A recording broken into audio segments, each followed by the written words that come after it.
Days between Master and Disciples, Reine-Claire Lucier, Prana for a Busy Lifestyle, will be presented in French with subtitles in Arabic, Aulacese or Vietnamese, Bulgarian, Chinese, Czech, Slovak, English, French, German, Hindi, Hungarian, Indonesian, Italian, Japanese, Korean, Malay, Mongolian, Persian, Polish, Portuguese, Punjabi, Russian, Spanish, and Thai.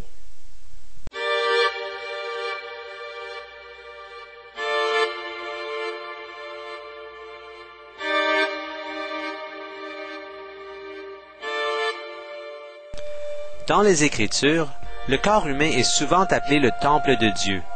C'est vraiment un rare privilège pour une âme d'atteindre cette demeure sacrée qui abrite le divin, car c'est une vraie bénédiction que de renaître en tant qu'être humain.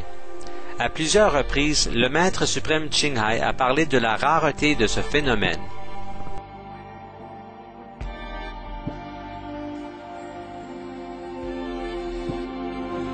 To be reincarnate in the human world is hard. You have to have enough human quality. You have to have affinity with the parents, yeah, and with the society, with the people around which you were born. And very difficult. To be a human, you need some merit.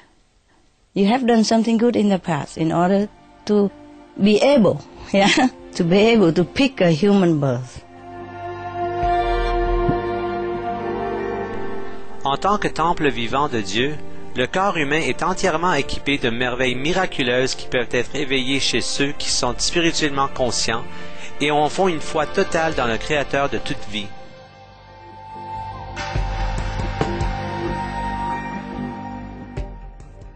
Inédia, jeûner en latin, est la capacité humaine à vivre sans nourriture.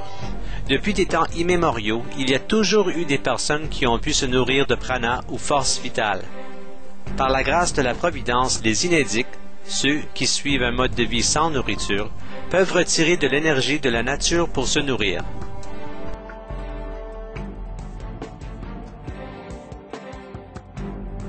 They live on the chi, from the ground, or from the forest, and from the sun and from the air.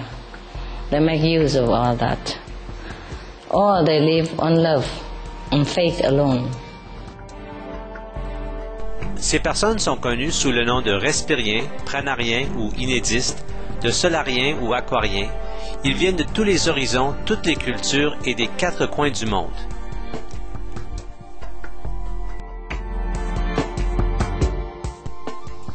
Les possibilités et miracles de la vie, tels que notre Créateur bienveillant les a conçus pour nous, sont bel et bien infinis.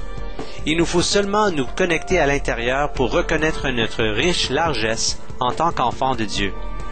Le Maître suprême Ching Hai a amoureusement recommandé une série hebdomadaire sur Supreme Master Television pour présenter ces personnes du passé et du présent qui ont choisi de vivre sans nourriture sur la terre. Puissent ces histoires spirituelles vous captiver, que les cœurs soient ouverts et les horizons élargis. Nous vous invitons à présent à vous joindre à nous pour la première partie de notre émission en 4 parties intitulée Reine-Claire Lucier, prana pour un style de vie actif, dans Entre maître et disciple. Cette émission porte sur la possibilité du respirianisme ou vivre sans nourriture. Il n'a pas vocation d'enseigner cette pratique. Pour votre sécurité, ne tentez pas d'arrêter de manger sans être guidé par un expert en inédit.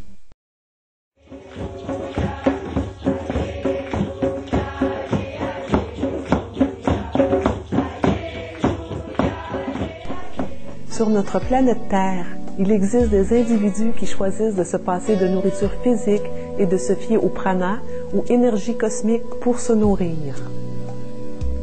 Aujourd'hui, nous allons au Canada pour rencontrer une pranarienne très occupée qui a un style de vie très actif.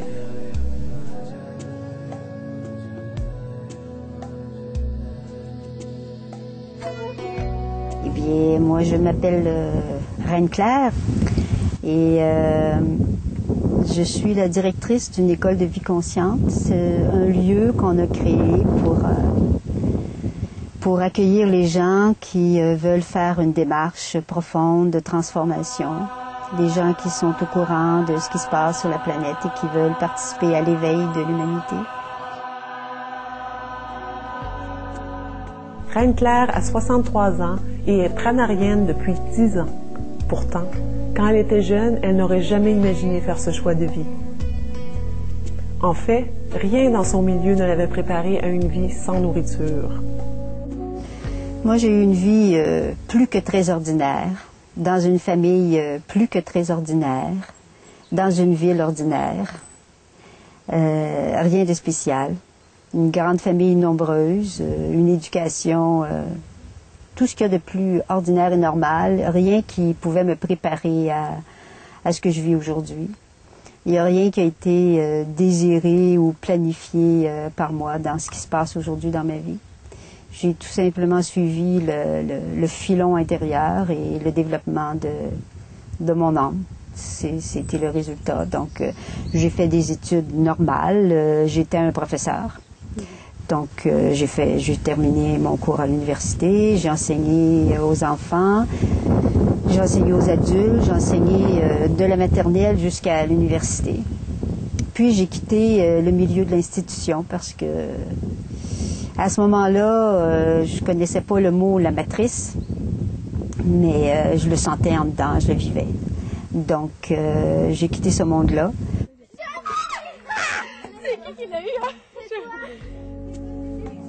Reine-Claire n'a jamais eu l'intention de devenir pranarienne, mais en écoutant son moi intérieur et ses guides intérieurs, elle a été guidée lentement vers la voie sans nourriture.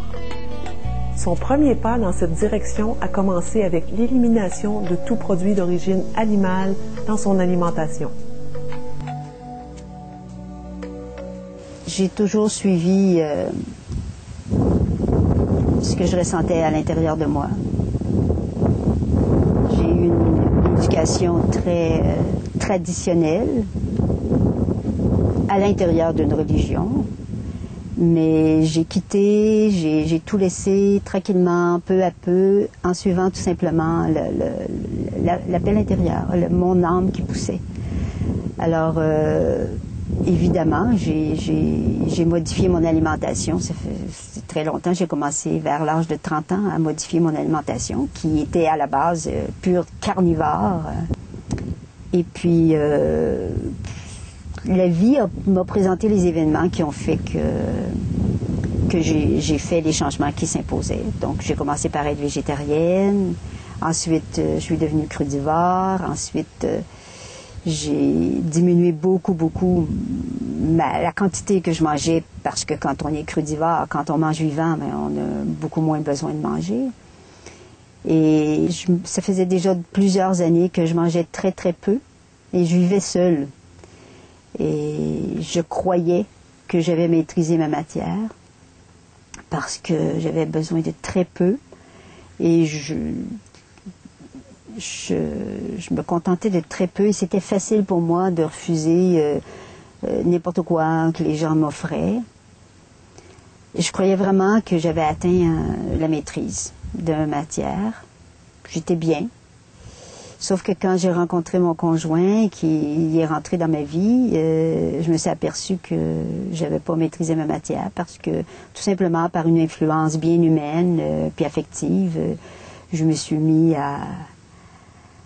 à changer mon menu et à manger plus qu'il faut et à ne pas pouvoir tout simplement continuer à respecter ce que je faisais. Et là, j'ai vu que j'avais pas maîtrisé ma matière. Que c'était une illusion, que c'était juste la facilité de vivre seule, que si je voulais pas manger certaines choses, j'avais juste à pas les acheter. Mais quand elles se retrouvaient dans ma maison, je pouvais pas ne pas les manger. Donc ça m'a révolté beaucoup de voir que finalement, j'avais pas maîtrisé ma matière. Puis je me suis tout simplement fâchée. J'ai fait une grosse colère qui m'a amenée à réaliser qu'il fallait que je fasse quelque chose pour maîtriser. Et là, comme j'étais déjà en contact avec mes guides de lumière depuis plusieurs années, eh bien, j'ai tout simplement demandé de l'aide à mes guides de lumière. Je leur ai